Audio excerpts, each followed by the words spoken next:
Tale of the Manticore, bonus material, reflections on Season 1 and Season 2 announcement.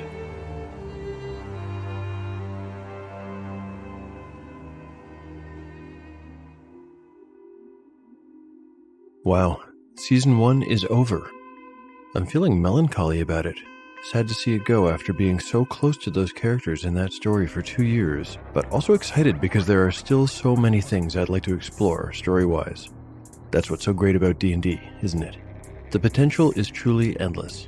Even when you put yourself in a classic fantasy box, the possibilities just go on and on and on. Season 1 was my learning curve, especially at the start. It was all about finding the right balance of elements and finding the right delivery. There were some good decisions and some goofs made along the way, for sure. Overall, I'm happy with where I ended up and how long it took to get there. Season 2 will hopefully start out much stronger and better defined. I hope I can keep the wonder and nostalgia and the chaos alive. Those are important elements to me. I want to continue to feel excitement and fear and worry and triumph with this new season, just like I did with the last. But there will be some changes. For me, the trick will be to know what to change and what to keep the same. I suppose that whatever was working, I'll keep, and whatever wasn't, I'll replace or dump. I should make it essentially the same, only better.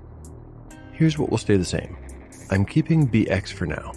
Even though part of me wants to try 5e, the truth is, I don't know the most recent edition well enough. It would break up the flow of my gaming, I'm sure.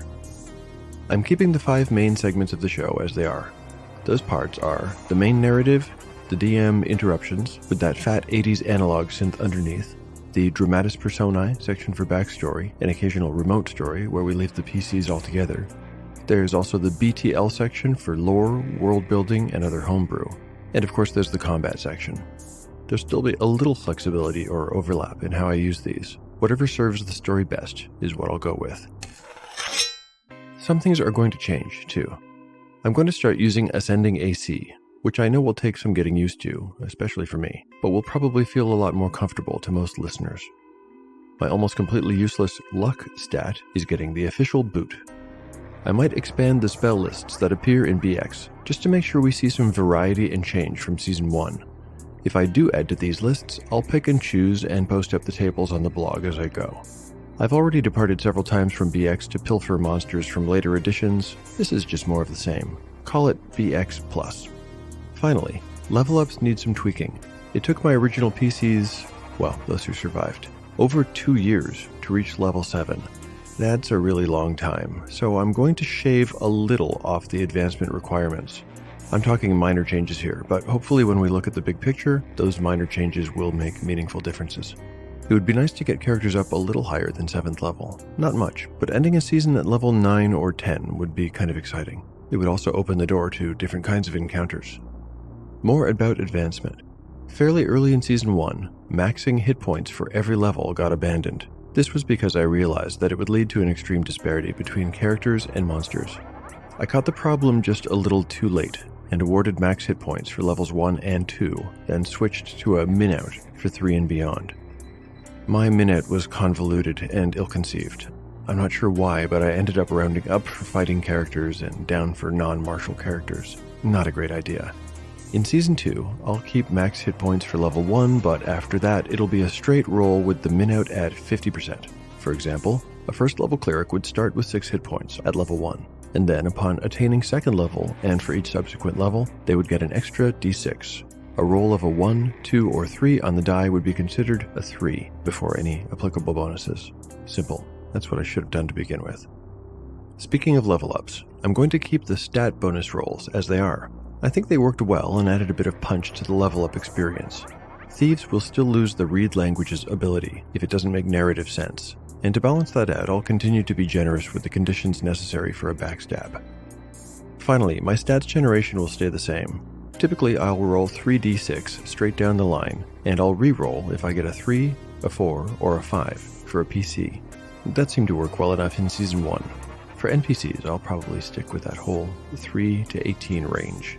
It really just comes down to, is this character fun to play, and does this character make sense? I'm sure other things will come up that need work, and that's okay. I still consider Tale of the Manticore to be an experiment in storytelling. Honestly, I'm consistently surprised at how well the experiment worked, and how quickly. My failures have been relatively few, and I've had some lucky successes along the way.